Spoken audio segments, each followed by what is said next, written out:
Hello my dear friends, आप लोगों का Bhagwati education point YouTube channel पर स्वागत है। तो दोस्तों, मैं आज आप लोगों को क्लास टेंथ के विषय गणित यानी कि अध्याय 6 यानी कि त्रिभुज चैप्टर से मैं आप लोगों को आज कुछ महत्वपूर्ण यानी कि VVI मैथ्स बताने वाला हूँ, जो आप लोगों के आने वाले बोर्ड एग्ज़ाम के लिए बहुत ही इम्पोर्टेंट है। तो हर साल त्रिभुज चैप्टर से 2 या 3 हिसाब हम लोगों को शॉर्ट क्वेश्चंस में मिलते हैं, यानी कि 6 से 8 अंकों के लिए जो है ये त्रिभुज चैप्टर से शॉर्ट क्वेश्चन पूछे जाते हैं। तो बस आप लोग इस वीडियो के अंत तक बने रहिए ताकि मैं आप लोगों तक त्रिभुज चैप्टर के जो VVI मैथ्स है ये पहुंचा सकूं और आप लोग भी इसे आसानी से हल करना सीखें ताकि आप लोगों को बोर्ड एग्ज़ाम में तकलीफ़ ना हो। तो आइए, पहला मैथ हम लोगों को यहाँ पे दी गई है कि एक समबाहु त्रिभुज की ऊंचाई 9 सेंटीमीटर है, तो इसका क्षेत्रफल ज्ञात करें। एक समबाहु त्रिभुज की ऊंचाई 9 सेंटीमीटर है, तो इसका क्षेत्रफल ज्ञात करें। तो देखते हैं इसका सॉल्व कैसे किया जाता है। तो सबसे पहले हम लोग जानेंगे कि समबाहु त्रिभुज किसको कहते हैं। तो समबाहु त्रिभुज की जो परिभाषा है, समबाहु, सम माने बराबर और बाहु का मतलब होता है भुजा। तो जिस त्रिभुज की तीनों भुजा बराबर होती है उसे समबाहु त्रिभुज कहते हैं।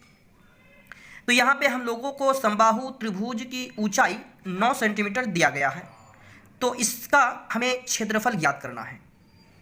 तो क्षेत्रफल, जैसे समबाहु त्रिभुज के जो क्षेत्रफल होते हैं इसका सूत्र होता है जैसे √3/4 इंटू भुजा स्क्वायर। तो अब हम लोगों को क्षेत्रफल निकालने के लिए भुजा की ज़रूरत है, और भुजा यहाँ पे दी गई नहीं है या दिया हुआ नहीं है, यहाँ पे ऊंचाई दिया गया है और हम लोग ऊंचाई से ही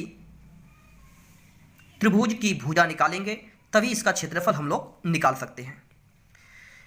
तो हमें दिया गया है समबाहु त्रिभुज की ऊंचाई।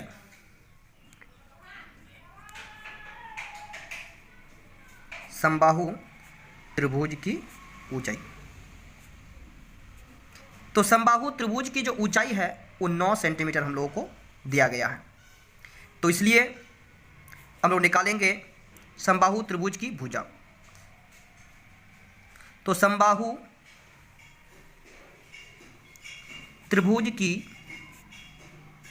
ऊंचाई से ही, तो समबाहु त्रिभुज की जो ऊंचाई होता है वह होता है √3/2 इंटू भुजा। समबाहु त्रिभुज की ऊंचाई क्या होता है? √3/2 इंटू भुजा। तो इससे पहले हम लोग भुजा निकालेंगे, यानी कि समबाहु त्रिभुज की ऊंचाई हम लोग कितना दिया गया है? 9। तो 9 बराबर हो जाएगा √3/2 इंटू भुजा, अर्थात ये 9 अब 9 के बराबर जो √3/2 है ये गुना के क्रम में है, तो इस पार यदि हम लोग लाते हैं तो ये भागा के क्रम में हो जाएगा, यानी कि √3/2 बराबर क्या बचेगा दूसरी साइड में? बराबर भुजा। यानी कि 9 भागा को यदि हम लोग गुना में बदलेंगे तो 2 ऊपर जाएगा और √3 नीचे आ जाएगा, बराबर भुजा। यानी कि 9 दूना 18 √3 बराबर क्या हो जाएगा? भुजा। अर्थात भुजा बराबर हो जाएगा, यानी कि 18 √3 सेंटीमीटर। तो अब हम लोग इसका क्षेत्रफल निकालेंगे। अब समबाहु त्रिभुज का क्षेत्रफल, अब समबाहु त्रिभुज का क्षेत्रफल। तो समबाहु त्रिभुज का क्षेत्रफल जो होता है वह रूट अंडर 3/4 इंटू भुजा स्क्वायर होता है। रूट अंडर 3/4 इंटू भुजा स्क्वायर, अर्थात रूट अंडर 3/4 इंटू भुजा स्क्वायर। भुजा का मान कितना निकल गया? 18/3 रूट अंडर 3 का होल स्क्वायर, अर्थात root under 3/4 into root under 3/4 into 18 का वर्ग कितना हो जाएगा? 18 का वर्ग यदि हम लोग निकालते हैं तो 18 का वर्ग हो जाएगा, यानी कि 18 गुना 18, 8 64 का 4, आधे 6, 8 के 8, 8 6 14, 8 के 8 और 1 4, 8 और 4 12 का 2 आते बच्चा 1, इन 324। तो 18 का वर्ग होता है 324 बटे रूट अंडर 3 का वर्ग होता है 3। रूट अंडर 3 का वर्ग कितना होता है? 3। इन 18 का वर्ग 324 होता है और बटे रूट अंडर 3 का जो वर्ग होगा रूट अंडर 3 गुना रूट अंडर 3 3 होता है। तो इसको अब हम लोग काट सकते हैं, यदि कटेगा तो काट सकते हैं। तो ये 3 से जो है ये कट जाएगा, यानी कि 3 के 3 0 और उसके बाद 3 अटे 24। अब इसको देखते हैं कि ये 4 से कटेगा या नहीं कटेगा। तो 4 से 4 दूना 8, 4 दूना 8, 10 से 8 घटाएंगे तो यहाँ पे आ जाएगा 2, 2 पर 8 28, यानी कि 7 चौक 28, यानी कि 27 बार में जो है कट जाता है। तो बचेगा कितना? यानी कि 27 रूट अंडर 3, 27 रूट अंडर 3, अर्थात समबाहु त्रिभुज का जो क्षेत्रफल होगा वह 27 रूट अंडर 3, और यदि सेंटीमीटर में है तो वर्ग सेंटीमीटर में होगा, क्योंकि क्षेत्रफल जो होता है वह हमेशा वर्ग में होता है। क्षेत्रफल हमेशा वर्ग में होता है, चाहे हम लोग किसी का भी क्षेत्रफल निकालें तो क्षेत्रफल हमेशा किस में निकलेगा? वर्ग में निकलेगा। तो दोस्तों, यदि आप लोगों को वीडियो पसंद आया होगा तो प्लीज़ चैनल को सब्सक्राइब कीजिए और वीडियो को लाइक एवं शेयर कीजिए। अगला एक वीवीआई मैथ है जो बार बार बोर्ड एग्ज़ाम में देखने को मिलते हैं। तो हो सकता है कि इस बार भी आप लोगों के एग्ज़ाम में पूछ दिया जाए। तो यह त्रिभुज चैप्टर का एक वीवीआई मैथ है, जैसे कि ABC एक समद्विबाहु समकोण त्रिभुज है जिसका कोण C समकोण है। सिद्ध कीजिए कि AB स्क्वायर बराबर 2AC स्क्वायर। तो हम लोगों को यहाँ पे दिया गया है कि ABC एक समद्विबाहु समकोण त्रिभुज है। तो मैं आप लोगों को बता देना चाहता हूँ कि आखिर समद्विबाहु समकोण त्रिभुज किसको कहते हैं। तो सम का मतलब बराबर, द्वि का मतलब दो और बाहु का मतलब होता है भुजा, यानी कि जिस त्रिभुज की दो भुजा बराबर होती है उसको समद्विबाहु त्रिभुज कहते हैं। लेकिन यहाँ पे समद्विबाहु समकोण त्रिभुज के बारे में कहा गया है, और समकोण त्रिभुज के बारे में तो आप लोग जानते ही है कि समकोण त्रिभुज जिस त्रिभुज की एक कोण की माप 90 डिग्री होता है उसे समकोण त्रिभुज कहते हैं। तो यहाँ पे ABC एक समद्विबाहु समकोण त्रिभुज है, यानी कि एक कोण इसका 90 डिग्री का है और दो भुजाएं इसकी बराबर है।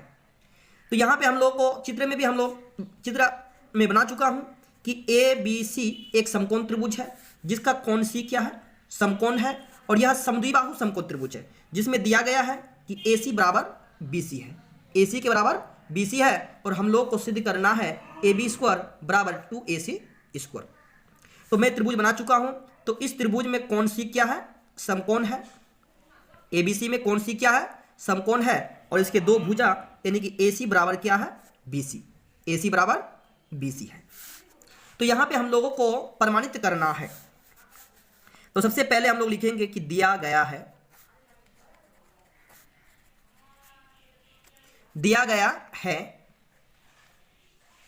AC बराबर BC, यानी कि दिया गया है AC के बराबर क्या है? BC, और कोण C बराबर 90 डिग्री, ये दिया गया है। सिद्ध करना है, सिद्ध करना है। तो सिद्ध करना है हम लोगों को, क्या सिद्ध करना है? AB स्क्वायर बराबर 2AC स्क्वायर। तो अब सिद्ध करेंगे हम लोग AB स्क्वायर बराबर 2AC स्क्वायर को सिद्ध करेंगे। तो इसका प्रमाण जो होगा इसको सिद्ध करना है यानी कि प्रमाण देना है। तो प्रमाण हो जाएगा कि समकोण त्रिभुज ए बी सी में, समकोण त्रिभुज ए बी सी में। तो समकोण त्रिभुज ए बी सी में जैसे कि ए बी बराबर नहीं, ए बी स्क्वायर बराबर क्या होता है, A C square, A C square plus B C square, यानी कि इसको हम लोग कहते हैं पाइथागोरस प्रमेय, पाइथागोरस प्रमेय। तो पाइथागोरस प्रमेय से यानी कि कर्ण स्क्वायर बराबर लंब स्क्वायर प्लस आधार स्क्वायर होता है, यानी कि ए बी स्क्वायर बराबर ए सी स्क्वायर प्लस, अब बी सी के जगह पर क्योंकि यहाँ पे दिया गया है ए सी बराबर बी सी, तो इसलिए बी सी के जगह पर हम लोग ए सी लिख सकते हैं। तो ए सी स्क्वायर प्लस ए सी स्क्वायर, अर्थात ए बी स्क्वायर बराबर ए सी स्क्वायर प्लस ए सी स्क्वायर होता है 2ac स्क्वायर। तो यही तो हम लोगों को क्या करना था, प्रूव्ड करना था, यही हम लोगों को करना था प्रूव्ड।